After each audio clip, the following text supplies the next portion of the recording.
Yeah, a quick, the lads are at Hednesford today. I've got a Hednesford story, but I've got a Buxton story.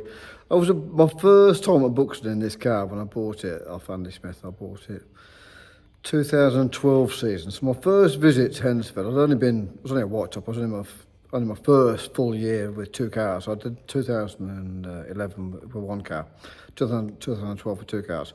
Went to Buxton, took this to the scales, asked him to weigh it for me because I wasn't familiar with the rules, wasn't familiar with make sure it was going to be legal. This is before the meeting. Went past scrutiny, checked it on scales, was legal. Happy days. Went out and won Heat 1, straight to scales, got a trophy, happy days, brilliant. That meeting, I won the Grand National as well. Went to scales again for the third time, and you got this little bar out, put this bar underneath it, and it was a fraction too low, and it failed the scales. It'd been on the scales twice. This was the third time on the scales. Took my trophy off me, took my Grand National off me. The only Grand National I've ever won. They got took off me, and the stub axle was bent, front left stub axle was bent, and that's what it caused it to be slightly too low on the front and front underneath the engine. Annoying. It's our daily job. Seeding greens this week. Jack's on that tractor, Chris on that tractor, seeding, blowing, and then top dressing. Right, one more to do, and then another 18 at the next course. Which is busy. So, as I've done my disqualified Grand National story at Buxton, I might as well tell you my Hednesford story, even though people might be fed up on my Hednesford story. But hey, I'll tell you what happened. The first time I went there, I reversed my car. Actually, I'll tell you the story from the start, because we were at Birmingham on the Saturday night, and my clutch went. So on the Sunday morning, I rang Frankie, because I knew Frankie would be there at Hednesford. I rang him and I said, my clutch has gone on my car last night. Can you take my car away and fix the clutch? Yeah, no problem. So he's bringing the car now to Hednesford, because he knew I was local, and I'll take it home with me. So I reversed up to his truck on the Sunday morning, and took the note of my car, took up his truck, reversed up to his truck. And he said, "You daft bugger." He says, "It's not your clutch." He says, "Your half shaft's gone." I said, "How do you know?" He said, "One wheel's scuffing and one wheel's turning, like, the other wheel's not. It's not scuffing. Your half shaft's gone." So he jacked up one side, whacked the half shaft on it, charged me 30 quid and said, "Get out and race." And I went out and raced. That was my first ever visit to Hednesford. And it didn't do any good.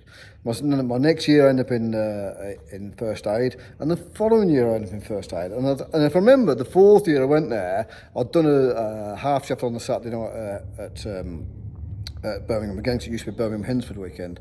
And I went to Hednesford with no half shaft, went around, asked every driver if they got half shaft, and nobody got one, because this has got a really short 23-inch half shaft on the inside. So I didn't race that weekend either. There's a plane coming, noisy. So I didn't race. So this must be about the fifth year when I eventually went to Hednesford. I'd not finished a race. In all the years I'd been there, I'd never finished a race, never done any good. My bogey track.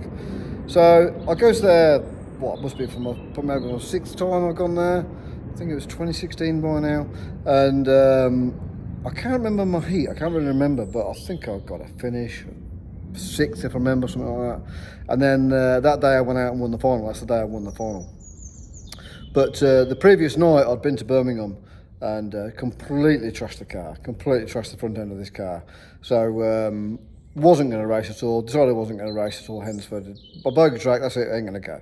And as it happened, the dog weren't very well. My dog weren't very well at the time. So she used to wake us up in the middle of the night. So she woke us up about 3 o'clock in the morning for a week, because she'd got meningitis, so she was going for a wee a lot. So she woke us up. Jenny actually wasn't even in from work, because Jenny used to run weddings and she wasn't in. So I've let the dog out for a wee. This is now 3 o'clock in the morning. So, and I'm now wide awake thinking, I wonder if I could fix that car. I've trashed it, completely trashed it at Birmingham. So gets up, and as I'm walking out the door, Jenny comes home from work. She says, "What are you doing?" I told her what I'd done. I said, "I've trashed the car, but I'm going to fix it and go to Hednesford." So she come with me. This is like now 3:30 in the morning. We've come to work, and we've spent all night working on this car. Jenny's helped me. The back axle was broke, and the front end was all trashed. The front end was. So I've done a load of welding and grinding on the front end, and put loads of angle on the front just to bodge it all together again so I could go racing. And then the back axle had to come out and be repaired and put back together. So come like, I don't know, whatever time it was, 9 o'clock on Sunday morning, we've now got to load it and go. So we've loaded it, not weighed it, always weigh the car, didn't weigh it, got to go, gone to Hednesford. Nigel Harry to escape. The fans on the edge of their seats. He's got so many supporters here today. 45, Nigel Harry. Can he hang on for his first ever final win in the sport at a track he confesses to be one of his least favourites. They're on the last lap now. Can he hang on? Michael Scriven is surely going to lunge in on the final turn. Here they come. Down into turn 3. Scriven up the inside. He's not going to connect. Out of the final turn. Nigel Harry has done it. He wins his first ever final ahead of Michael Scriven and Roger Bromley. And the crowd is going mad. It looked as though Michael Scriven was going to get the bumper in there on the final turn. Nigel Harry has done it. He's won his first ever final at Hensford Hills Raceway. Just reward one of the great entertainers of the sport. He cuts loose in celebration, and he's got every justification to do so. He's going to celebrate with a burnout up against the East End wall. The cheers for him like a world final here at Hensford. Well done indeed. And that's where I got sixth in the heat and went and won the final. And it was too light on the rear by small, tiny margin, just too light by I don't know 0.3% it was. So it was like maybe less than a gallon of petrol. That's all it was, too light on the back. Because maybe after 16 laps it would have been legal, but because it was a 20-lap race, I did a load of donuts and wheel spinning at the end and used a bit more fuel, and it was 0.3% too light. Turned the car around on the scales and it failed. And then I started loading the car up. I got a tap on the shoulder. So you going out in the Grand National? I'm like, no, I'm not going out in the Grand National. The car's not legal, is it? So we drove out, and I must admit I was in tears. I've never been so gutted, distraught, and so disappointed to eventually win a final, and then to get it took off me for 0.3%.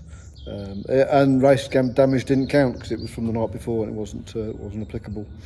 So they're my Buxton and Hendersford stories. So I've won one final and one Grand National, and neither of them counted. They're not really that good, is it? But there you go. I've got no blog this week, have I? I've got no content this week. I'm not racing. So Jake's on his way to Skegness. He's going tomorrow morning. He's going to the disco tomorrow night. And he's still got his broken thumb, of course. So next weekend, we're going to Poland for the Grand Prix in Warsaw.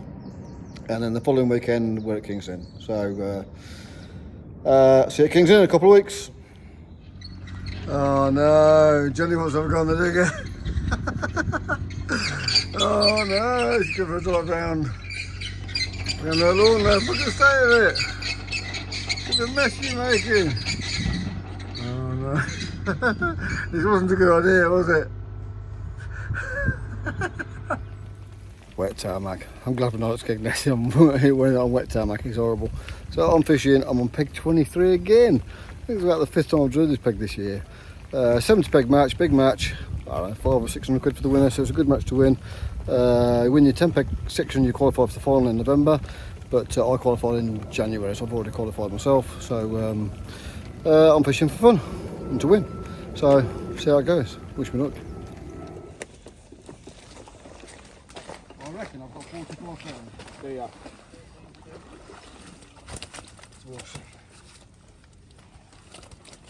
Yeah, have a bit of skimmer basking. Yeah, I've only got 3 skimmers. That's all, I've got 4 of them. See you sold it one down there, big 20 pounder, wasn't it? Yeah, Charlie that got. was 20 pounds as well, wasn't it? Some of them, I don't Oh, know. did he? Pole. Yeah. I don't have a pole, right? Did you? All on the pole, yeah. Right, you can lift it? I'll lift it.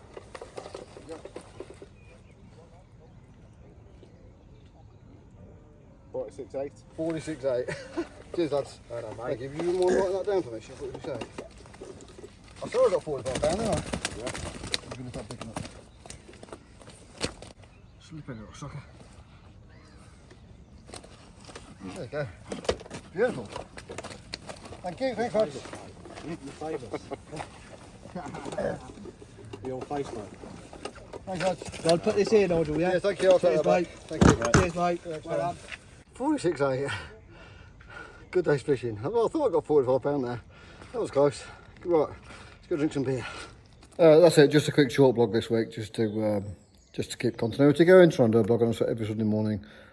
But I've got a good one for next week. See ya.